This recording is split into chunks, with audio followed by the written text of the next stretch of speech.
Hey guys, today I'm reacting to I do crazy things when I'm angry. Doesn't everyone? Hi, my name is Leah, and everyone says I do crazy things without thinking them through. My parents thought it was just a childhood thing and that I'd grow out of it, but things actually got crazier and almost cost me my life. Once when I was 5 years old, I woke up startled in the middle of the night. I definitely heard some noise downstairs. I jumped out of bed and crept down the stairs to find a robber in the study. I ran to the kitchen, grabbed a big frying pan, and sneaked up on the robber. The minute he turned around, I hit him smack in the face and he dropped to the floor. Seconds later, my parents came running at the noise and called the police. I thought they'd praise me for being a hero, but instead, they lost it with me. Why did you even go down alone? Do you have any idea how dangerous that was? What were you thinking, Leah? To be honest, First off, okay, she was smarter than you two. You guys would have made too much sounds because the older you get, the more the stairs creak when you go down. So they would see you basically run out of the door faster. So that's shitty. And she was smart. She actually got a pan. Like, that's a weapon. I wasn't thinking. My brain just told me to do it, so I did it. See? Crazy enough? Not only that, I also feel rather ugly. I wasn't as pretty as my older sister Amy, who mocked me for being a gingerhead all the time. So one day in the 2nd grade, I decided to do something to look pretty like my sister. I slapped some pink wall paint onto my hair and sprinkled glitter on it. I thought I looked uber cool, but the principal didn't seem to agree, and I got grounded for the 700th time at home. I tried my best to feel bad, but just then, I spotted the cutest cat limping on the street. Oh no, what if a car hit her? Without another thought, I was out the window. Just as I picked up the poor kitty, I stared in horror at a bus racing down the road straight towards me. It sharply swerved and crashed into a tree on the side. Just then, a car drove straight into the bus, and before I knew it, there was a 10-car pileup. Suddenly, someone grabbed my hand and yelled, "Run!" We both dashed away and hid behind some bushes. When I caught my breath, I saw a ginger-haired boy my age smiling at me. Wow, you saved that cat's life. You're a hero. Also, your hair is really cool. And that's the day this boy River became my best friend. He moved into the neighborhood recently, and we became inseparable. Amy was one of the popular girls in school, and she and her friends were always bullying me and River. She wasn't that smart, so she often made me do her homework. One time in the 8th grade, I said I was too busy, and the next day she stole my cat. As River and I marched furiously up to her, we found her making fun of poor Lulu with her minions. "Look, Lulu, Mommy and Daddy are here. Why don't you two get married already and have 100 more ginger cats? It would definitely be an ugly family of losers." "Oh yeah? Maybe we will. And we won't be inviting you to the wedding." "Ew, River, we're not getting married, ever. Now give me back my cat, Amy. I'll do your stupid homework." And she did, and I did, but I did it all wrong. When we moved to the 9th grade, another drama was added to my life. We got a literature teacher who was an absolute terror. She always brought along a long, thin stick and hid it on our desks randomly. And one fateful day, she turned her wrath to me. "You, open your book to page 4, read the first sentence, and tell me what you think." Anna opened her lunchbox and ate her chicken nuggets. That means some girl Anna opened her lunchbox and ate some chicken nuggets? I have 2 words for you. Nuh-uh. The lunchbox represents the working class, chicken represents weakness, and a nugget means small. So it means Anna is a small, poor coward. Buy a brain, please. What? When the lunch bell finally rang, we all got up to run out, but the teacher smacked her stick on her desk and screamed, "I am the bell, and no one leaves until I say so." Suddenly, I snapped, and without thinking, I snatched her stick. Everyone gasped and held their breath, and then I broke the stick in 2 over my knee. No one messes with a hungry girl. Of course, I was sent to the principal right away and given detention for a month. But when I went back to class, I got a hero's welcome. All hail Leah, the new school queen.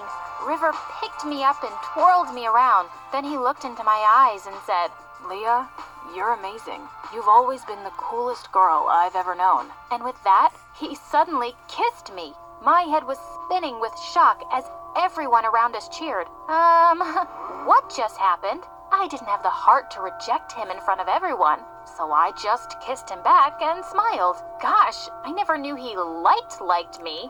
That night, he left me a box of chocolates and flowers outside my window with a note. I'm so glad you feel the same way. I'm the luckiest guy in the world. This was a nightmare. By the next day, word had spread, and I was suddenly experiencing something new to me, popularity. I had people high-fiving me in the corridors, and boys were smiling at me. But there was one boy in particular who sent my heart fluttering. No, not River, Dylan. He was the captain of the baseball team, and I could see Amy turning all shades of green as he joined me at my lunch table. Hey, I heard what you did, and that was really cool. I was wondering, would you like to go to the spring dance with me? Would I? Without thinking twice, I said yes. As he walked away, I spotted River, and my heart suddenly sank. OMG, how was I going to tell him I had a date with someone else? Just as I was leaving the cafeteria, Amy suddenly shoved me. A little too hard this time. I wasn't able to stop myself from falling and landing on the ground, hitting my head, and I blacked out. When I woke up, I found myself in a hospital bed. Hello, Leah. You fell down and hit your head. Tell me if you remember what happened before that. I remembered everything, that which Amy was going to pay. And oh God, I still had to break my best friend's heart. But then, the world's best idea hit me. It was like the universe had sent me an opportunity, and I was going to take it. Without another thought, I said, I don't remember anything. After asking me more questions, the doctor diagnosed me with anterograde amnesia. I pretended I couldn't remember anything, except my early childhood. River was devastated that I didn't remember him. He kept visiting me and trying to jog my memory. Don't you remember the first time we met? You saved the cat and named her Lulu? I named her Lulu? That's an incredibly stupid name. River, I'm sorry, but I just don't remember you. It's okay. I'll keep waiting till you do. No, I won't remember you. I mean, I don't think so. Ow! My head hurts. I went to the spring dance with Dylan and had the most amazing evening with him. When he dropped me home, I could see Amy spying on us from her window. On impulse, I pulled Dylan close and kissed him. He kissed me back. And honestly, this kiss felt just right. Also, it made Amy super mad, so life was kinda perfect. Except that it wasn't perfect. You see, it broke my heart to see River look so sad whenever I saw him, and I really missed my best friend. I didn't know how to fix this mess I'd made, but that situation took care of itself soon enough. One evening, when I was getting ready for a date with Dylan, Amy suddenly barged into my room and slapped pink paint onto my head. What are you doing? Oh, I'm sorry. I thought you liked pink paint on your hair. I was 8 years old, you psycho. Just then, I turned around to see River standing in the door. So you do remember that day. Amy was right. You remember everything. Why would you lie, Leah?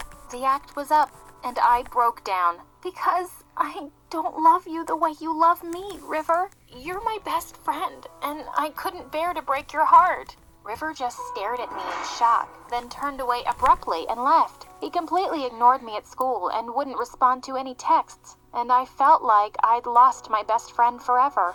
But a few weeks later, he came to my house and said he forgave me. I can't be mad at you for not feeling the same way, and I respect your wishes. So, can we just start over and be friends? And I gave him the world's tightest bear hug in return. We remained best friends through high school, and even though we parted ways for university, we always stayed in touch. He found an amazing girlfriend, and I was so happy for him. I dated Dylan all through university and graduated with honors. So, studying engineering was the worst decision of my life. Joking, not joking. And the best thing that happened to me in this college is that I'm about to leave it. I would also like to thank YouTube and Google for helping me throughout my studies. And also, of course, my wonderful boyfriend Dylan, who God knows what he's doing right now, but he's coming to me, and now he's on his knees. Wait, what? To my shock, Dylan was holding a ring. Will you marry me, crazy girl? Of course, I said yes. And a month later at our wedding, River was my best man. A year later, I was blessed with a beautiful baby girl, Lisa. When it was time to go back to work after my maternity leave, I couldn't bear to leave her behind. So without another thought, I just sent in my resignation letter and quit. Dylan asked me if I was sure about my decision, and I said, of course, I'm totally ready to be a stay-at-home mom and cuddle with this patootie all day. But it turns out, being with a baby all the time can get really exhausting and sometimes just boring. One day when Lisa was 2, I was busy writing on my laptop when I looked up to see her eating my popsicle. How had she found my secret stash in the freezer? I jumped up and grabbed it from her. That's mine. But when I saw her little baby lips quiver and her eyes well up, I sighed. Fine, you can have it. Watching her turn instantly happy made me really happy. And I thought to myself, wow, this motherhood business really changes you. But I didn't realize how much I changed until a year later when Lisa fell really ill. After running all sorts of tests, it turned out that she needed a kidney transplant. And I was a perfect match. And I didn't even have to think about it for a second. Maybe you should try to find another donor first. Life with one kidney can be difficult sometimes. No one can be a better match for her than me. And I don't even have to think about this twice. We both underwent the surgery, and even though it took me a lot of time to recover, I never regretted my decision when I saw my happy, healthy baby playing around. Being a mother has taught me to put someone else above me, and making sacrifices without giving it much thought. Sorry for not talking. If you like me not talking the entire video, well then you're welcome, I guess. But have a nice day. Bye. I think I discovered Grammarly.